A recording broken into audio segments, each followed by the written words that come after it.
আমাদেরকে দেখে ভাবতে পারেন শরীরে কি পরিমাণ এনার্জি থাকলে আশীর্বাদ প্রোগ্রাম খেতে কক্সবাজার চলে এসেছি। সকাল 5:30টায় চলে আসলাম রেল স্টেশনে, কারণ আমাদের 5:50-এ ট্রেন ছিল।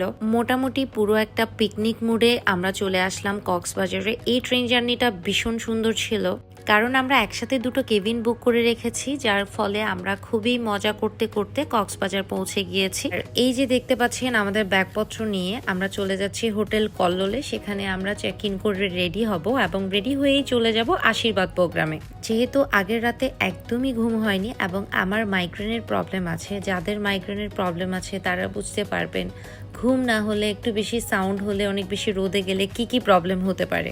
এবং আমরা রেডি হয়ে গেছি, রেডি হয়ে চলে এসেছি লালদিঘি সরস্বতী বাড়িতে। এইখানে আমি দাদাকে অনেক কথাই বলছিলাম, কারণ ওনার প্রত্যেকটা বন্ধু বিয়ে করে ফেলেছে এবং সবাই বউ নিয়ে এবার কক্সবাজার এসেছে, উনিই সিঙ্গেল আসলো।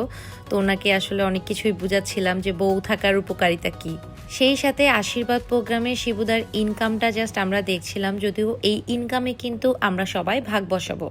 সুতরাং যারা এখনো বিয়ে করেনি তারা কিন্তু ভেবে দেখতে পারেন, এটা কিন্তু একটা বাড়তি ইনকাম। খুব সুন্দর কিছু মুহূর্তের সাক্ষী হলাম, আংটি বদল, কেক কাটিং এবং অনেক অনেক পরিচিত মানুষের সাথেও দেখা হয়ে গেছে। আমার আসলে এত বেশি মাথা ব্যথা করছিল, যার ফলে প্রীতম আমাকে নিয়ে বের হয়ে গেছে এবং আমরা চলে আসলাম হোটেল কল্লোলে, যেখানে আমরা প্রথমেই চেক ইন করেছিলাম।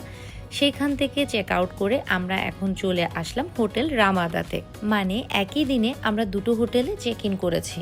আর কক্সবাজারে এত গরম হবে আমি আসলে ভাবতেই পারিনি, প্রচণ্ড গরম। আমি অলরেডি অসুস্থ হয়ে গেছি।